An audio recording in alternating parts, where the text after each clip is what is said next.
Well, Leslie Sbrocco is back with another edition of Food and Wine this week. Her latest find has a lot in common with March Madness, except that instead of playing out on the basketball court, this hard-won competition starts in the kitchen. That's right. This new event is taking over the Bay Area's foodie underground, where both home and seasoned professional chefs compete for the title of San Francisco Food Wars champion. And joining us in the studio is SF Food Wars creator and founder, Jeannie Choe, along with our own Bay Area Bites blogger, Stephanie Rosenbaum, whose cookie baking skills were put to the test in the Food Wars' latest competition. Now, Jeannie, how did you get the Food Wars concept off the ground? This is the 6th event you've had? This was the 5th event. 5th event. We're working on our 6th now. All right. So basically, San Francisco is such a wonderful city for food in general, but when it comes to the events, they tend to either be free and way too accessible or really exclusive and not accessible. And this was our opportunity to do something for everyone with a really accessible price. And what is the price? To get into $10 to $14, and our proceeds benefit the SF Food Bank, which is really awesome. Wonderful. Yeah. So what were some of the earlier events? This one was obviously cookies, and we'll talk about it, but what were some of the earlier events that you did? We have had mac and cheese battle, mini cupcakes, holiday sides, artisan bread, chocolate cookies, and then coming up will be a Muse brunch in a bite. A Muse brunch. We're expecting a lot of bacon. No, there's nothing wrong with bacon. So tell me, Stephanie, because you were a competitor this time. Right. This was my Top Chef moment. It was very fun. I'm an amateur baker, and so I heard about it, and I came up with, a fun name and a fun name for my team and a fun name for the cookies. They were my Mint Mojos, and I just wrote in, and I guess I got picked out of about, you could say you get about 80 competitors or wannabe competitors, and you picked 20. And you picked 20, and again, that can be a mix of professional or amateur chefs. It's always a mix of pros and home chefs. That's terrific. And so then we had to make 200 cookies and show up at the event. And as soon as I got there was a line out the door.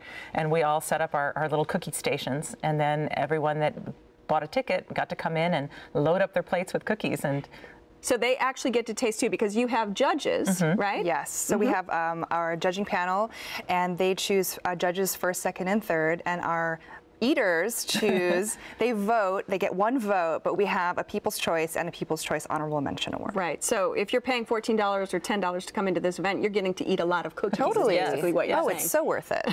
And your opinion counts, which is really your opinion fun. really counts, It's not just the people who are the professional judges, quote unquote. And there was a photographer award too, so the woman who gilded her cookies with edible glitter, she was fantastic. Photog's Choice, right, yes. Yeah. That's true, So and the atmosphere itself is all about energy and fun.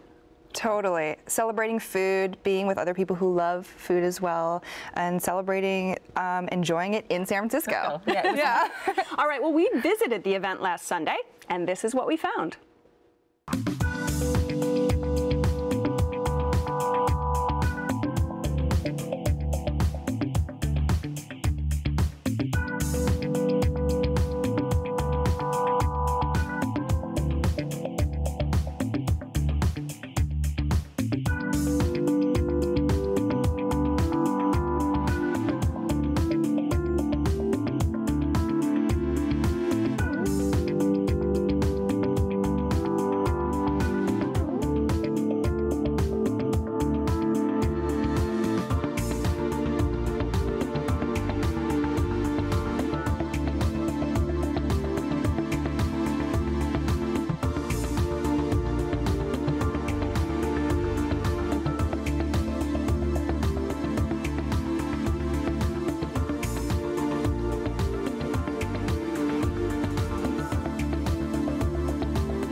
Now, there's people of all ages that come to these events, aren't they?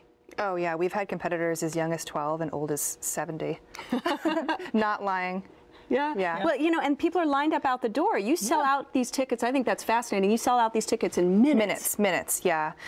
So basically, we do an event announcement, and through Twitter, Facebook, our own site, sffoodwars.com, and our local media, who And are bloggers, wonderful, again, and bloggers bloggers like Bay Area Bites. Yeah, Right. Of course. People just get the word out. They set their calendars, and they reload at 11:59, and then they get the tickets. You tweet it, and then they're sold. gone. And now, how was it being a competitor? Oh, it was so much fun because people took it really seriously. All the eaters who came in, they, you know, you could tell they were tasting each cookie. They really had opinions. They wanted to talk to you about what was in your cookie. Speaking of which, I see cookies right here. I'm going to reach over and grab. So that's another wonderful thing about San Francisco is everybody has an opinion. That's right. About their food, and so you could definitely see that. Which is why Check Please is so successful, because Right. people love to be involved and love to have a voice about the food. And I think that's why the underground movement right now, when we talk about in San Francisco, is really gaining traction, because people can be involved.